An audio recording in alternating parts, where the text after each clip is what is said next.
નમસ્કાર, હું છું નાગરભાઈ જોશી.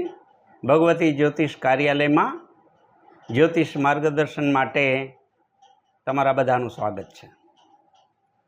આપણે આગલા એપિસોડમાં જોયું કે પોતાના સ્વના વિકાસ માટે સ્વગ્રહી કયું રત્ન ધારણ કરવાથી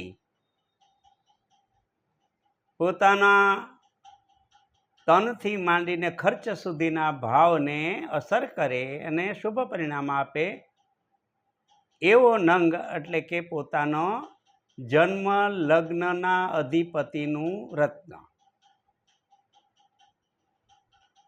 હવે આપણે આ જે વ્યક્તિના ભાગ્ય સ્થાનને મજબૂત બનાવતો રત્ન વિશે ચર્ચા કરીએ. રત્નનો વેપારી નથી કે પહેલા ભાવમાં આ રત્ન પહેરો અને બીજા પછીનો આ જોઈન્ટ પહેરો, બેમાંથી એક રત્ન પહેરો, બે પહેરો, એ તમારી અનુકૂળતા મુજબ છે. પણ રત્ન સાચું હોવું જોઈએ એ જરૂરી છે. રત્નની પૂજા કરવી જોઈએ એ જરૂરી છે. રત્નનો જપ વગેરે કરવા જોઈએ એ પણ જરૂરી છે. આજે આપણે ભાગ્ય સ્થાનને મજબૂત બનાવતા ગ્રહો અને ગ્રહોના રત્ન વિશે આપણે ચર્ચા કરવાના છીએ. હવે માની લઈએ કે આપણે મેષથી વાત કરીએ છીએ, એનો મતલબ એમ થાય કે પહેલા આંકડા જે લગ્ન છે એમાં એક જ નંબર હોય એવું નથી, એક નંબરની રાશિ હોય એવું નથી. સૂર્યની પૃથ્વીની પરિભ્રમણ અને પરિક્રમણ બે ગતિને લીધે પૃથ્વી પોતાની ધરી ઉપર 24 કલાકમાં એક આંટો ફરે છે. એને દૈનિક ગતિ માની અને જે જગ્યાએ સૂર્ય દેખાય છે એ જગ્યાએ પેલા સૂર્ય ઉદય થાય છે એટલે ઉદયનું લગ્ન કહેવાય છે. હવે સૂર્ય જાન્યુઆરી, ફેબ્રુઆરી, માર્ચ વગેરેની 14મી તારીખે સંક્રાંતિ બદલે છે એટલે એવું માનવાનું કારણ નથી કે દરેક ઉગતો દિવસ મેષ રાશિમાં જ ઉગે અથવા તો તુલમાં જ ઉગે. આ વાત સ્પષ્ટ રીતે જ્યોતિષમાં સમજવાની જરૂર છે. હવે માની લઈએ કે એક વ્યક્તિનો જન્મ મેષ લગ્નમાં થયો છે. રાશિ ગમે તે હોઈ શકે છે પણ લગ્ન મેષ છે. તો મેષ લગ્નમાં જન્મના જાતકને મેષ લગ્નમાં જન્મ થયો છે એમ કહીએ તો 9મો ભાવ છે એ ધનુનો જ આવે. કુંડળીના 1, 2, 3 એમ ગણતા 9મો ભાવ ધનુ રાશિનો આવે. હવે ધનુ રાશિનો અધિપતિ ગુરુ છે અને આવા જાતકોએ ગુરુનું રત્ન પહેરવું જોઈએ. હવે માન લો કે 2 કલાક પછી વૃષભનું લગ્ન આવ્યું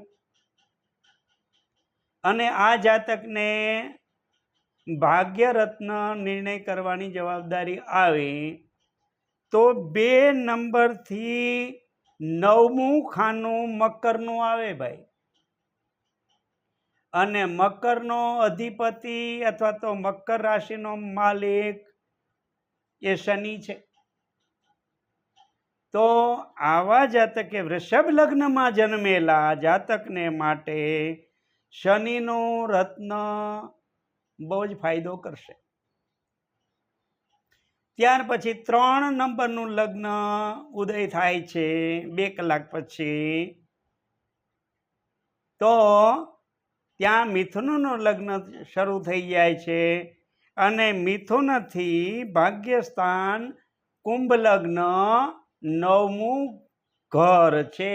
કુંડળીનો 9મો ભાવ છે એ ભાગ્ય ભુવન છે અને આ ભાગ્ય ભુવનની અંદર પણ મકર અને કુંભ જ્યારે હોય ત્યારે મેં પહેલાં કીધું એમ શનિનું પ્રાભુત્વ છે આ ઘર ઉપર, અને શનિનું પ્રાભુત્વ હોવાને લીધે શનિનો નંગ અથવા તો બ્લુ સેફાયર અથવા તો નીલમ એ રત્ન ધારણ કરવું જોઈએ.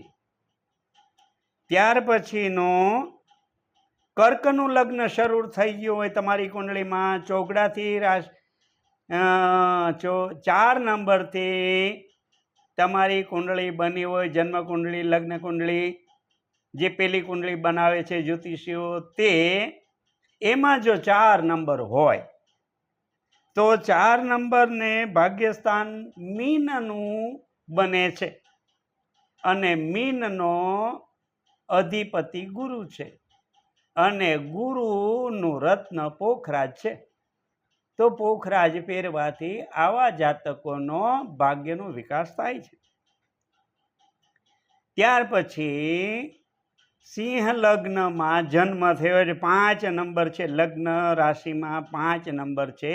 આ 5 નંબરથી 9 સ્થાન, 9 ઘર આગળ જાય એટલે એનું ભાગ્યસ્થાન મળે. હવે ભાગ્યસ્થાન તો ત્યાં આવે મેષ રાશિ. તો મેષ રાશિનો અધિપતિ મંગળ છે. અહીંયા ધ્યાન રાખવાનું કે મંગળ સાહસનો દેવતા છે, કુમાર અવસ્થા છે, અને ધરતીનો પુત્ર છે. એટલે સાહસથી ધન મળતું હોય તો વધારે સાહસ કરવા લલચાવવું નહીં. એવું તો બની શકે કે વધારે સાહસ કરવાથી, અથવા તો જન્મ કુંડળીમાં સૂર્ય પેલા ખાનામાં બેઠો છે, હવે સૂર્ય દૈદીપ્યમાન છે ને મંગળ સાહસિક છે, આ બે રત્ન એકી સાથે પહેરવાની મારી ભલામણ નથી. પહેરો તો કંઈ વાંધો નથી. જેનો સૂર્ય નબળો છે, તુલ રાશિનો છે, અને એ કદાચ રત્ન પહેરે તો એનો વાંધો નથી. પણ મેં જોયું છે કે મંગળ અને સૂર્ય એ જન્મ જાતકની રાશિમાં લગ્નમાં સૂર્ય હોય અને 9મા ભાવમાં મંગળ હોય, એટલે કે ભાગ્યસ્થાનમાં મંગળ હોય, આવા જાતકોએ 2 નંગમાંથી 1 નંગ પસંદ કરવો. જાજા નંગ પહેરવાની જરૂર નથી. ત્યાર પછી કન્યા રાશિ આવે. તો કન્યા રાશિનો 6 નંબરનું લગ્ન ઉદિત લગ્ન છે. જન્મ સમયે લગ્ન કુંડળી, પેલી કુંડળી અથવા તો સૂર્ય કુંડળી એ ઘણા બધા નામ ઉપનામથી બોલે છે, પણ તમને સરળતા માટે કહું કે પેલી કુંડળીમાં જેમાં લ લખેલું છે એમાં જો 6 નંબર એટલે કે કન્યા રાશિનો છગડો છે, તો કન્યા રાશિથી ભાગ્ય રાશિમાં વૃષભ 2 નંબર આવી જશે, અને 2 નંબર વૃષભનો નંબર છે, અને વૃષભનો અધિપતિ શુક્ર છે. તો આવા જાતકોએ શુક્ર રત્ન ધારણ કરવું જોઈએ.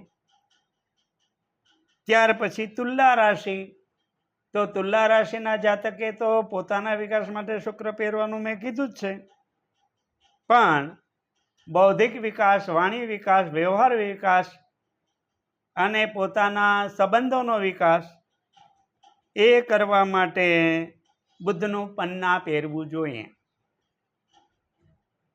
ત્યાર પછી વૃશ્ચિક રાશિનું લગ્ન 2 કલાક પછી ચાલુ થતું હોય તો એ લોકોએ 9મું સ્થાન કર્ક રાશિવાળું છે અને એમણે ચંદ્ર પહેરવું જોઈએ. ત્યાર પછી 2 કલાકે ધનુ રાશિનો લગ્ન શરૂ થશે, અને ધનુ રાશિથી 9મું સ્થાન સિંહ રાશિ 5મા નંબર છે. 5મા નંબરનો સૂર્યનું રત્ન માણેક પહેરવું જોઈએ. હવે જો પાછી સૂચના કરીએ કે સૂર્યની હારે ગુરુનું મિલન બહુ સારું કહેવાય. એટલે સૂર્યનું રત્ન પહેર્યું હોય અને ગુરુનું રત્ન પહેરે તો પણ એમાં કંઈ વાંધો નથી. જેવી રીતે મંગળ અને સૂર્યની મેં થોડીક અંચકાઈને હા પાડી છે અથવા તો અંચકાઈને ના પાડી છે, એવું અહીંયા બનતું નથી. ત્યાર પછી મકરનું લગ્ન, 10મા નંબરનું લગ્ન જ્યારે શરૂ થાય છે ત્યારે 9મી રાશિ કન્યા જ આવે છે અને કન્યા રાશિનો બુદ્ધ કન્યા રાશિનો બુદ્ધ એટલે બુદ્ધ રત્ન અથવા તો એ રત્નનું નામ છે પન્ના, પછી ઉપરત્ન હોય તો ચાલે, તો પન્ના રત્ન ધારણ કરવું જોઈએ. ત્યાર પછી મકર પછી કુંભનું લગ્ન આવશે 2 કલાક પછી. એ કુંભના લગ્નથી ગણતા 9મો ભાવ છે એ તુલ રાશિનો છે. એ તુલ રાશિના જાતકોએ શુક્ર રત્ન પહેરવું જોઈએ. ત્યાર પછી આવે છે મીનનું લગ્ન. મીનનું લગ્ન આવે એટલે મીનથી ગણતા 9મી રાશિ વૃશ્ચિકની છે. મીનનો અધિપતિ ગુરુ છે. મંગળ 9મી રાશિ ભાગ્યોદયની રાશિ છે. એમાં મંગળ હોવાથી ગુરુ અને મંગળ અને ગુરુ એ લક્ષ્મી યોગ કરે છે. એટલે આવા જાતકોએ મંગળ પહેરવું જોઈએ. હવે વિચારીએ કે આ બધું પહેરવાથી જ આપણો ભાગ્યોદય થાય એવું માની લેવાનું કોઈ કારણ નથી. પણ તમને સહેજે એમ લાગે કે મારામાં જે વિદ્વતા છે એ પ્રકાશમાન નથી થતી, હું જ્યાં ઊભું ત્યાં મારી નોંધ નથી લેવાતી, અને તમારો જન્મ સિંહ લગ્નમાં થયો હોય અને આવું તમને દેખાતું હોય તો તમારે સૂર્ય નબળો છે એમ માનીને માણેક પહેરવું. તમારા વિચારોને, તમારા મૂડને, તમારા વર્તનને જો વારે વારે એમાં ટ્વિસ્ટિંગ આવતું હોય, ચડાવ ઉતરાવ થતો હોય તો આવા જાતકોએ ચંદ્રનું રત્ન પહેરવું. સાહસનો અભાવ હોય અને આ ઓડિયોમાં આ વિડીયોમાં મેં બતાવ્યું છે કે તમારો જન્મ મંગળના લગ્નમાં થયો હોય તો પછી સાહસમાં ઉણપ આવતી હોય તો આવા જાતકોએ વૃશ્ચિક લગ્ન હોય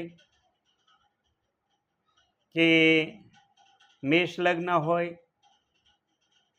એ લગ્નમાં જો મંગળ નબળું હશે તો સાહસનો વિચાર ઓછો આવશે અથવા તો સાહસ કર્યું હોત તો સારું હતું.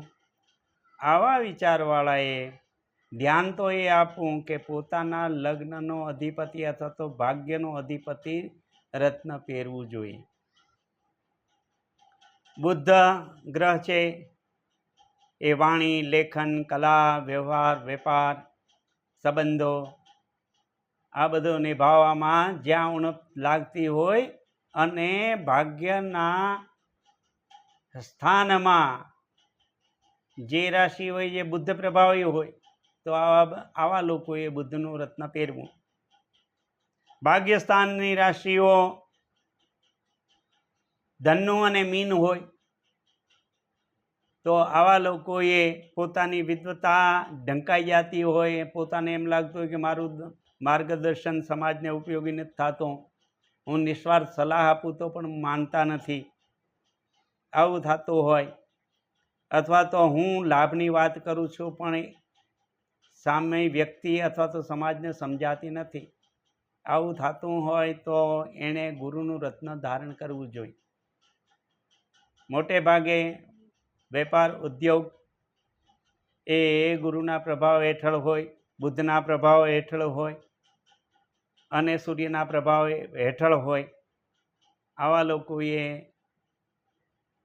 પોખરાજ અથવા તો ગુરુનું રત્ન ધારણ કરવું જોઈએ. જે લોકો સમાજ સેવા અને રાજકારણથી જોડાયેલા છે અથવા તો તેલ તેલીબિયા લોખંડના વેપાર કરે છે અથવા તો એના ઇન્ફ્રાસ્ટ્રક્ચર સાથે જોડાયેલા છે,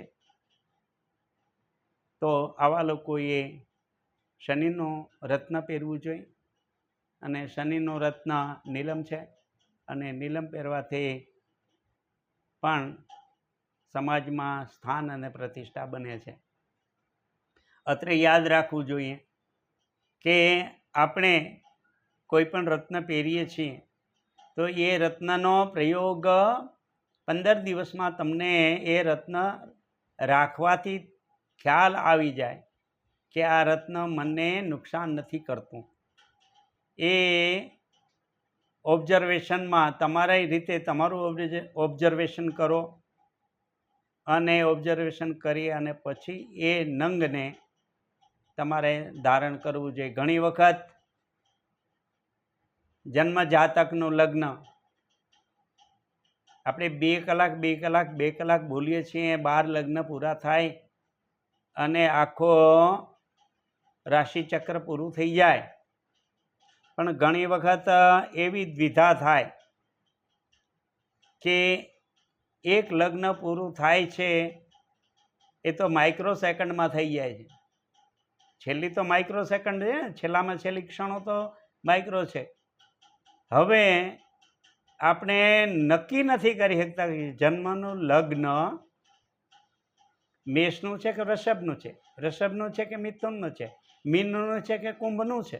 કારણ કે જોટો પાસે આવે માઇલસ્ટોન છે, બેયની વચ્ચે માઇલસ્ટોન છે. એ માઇલસ્ટોનથી આ બાજુના કિલોમીટર નોખા છે, આ બાજુના કિલોમીટર નોખા છે. એટલે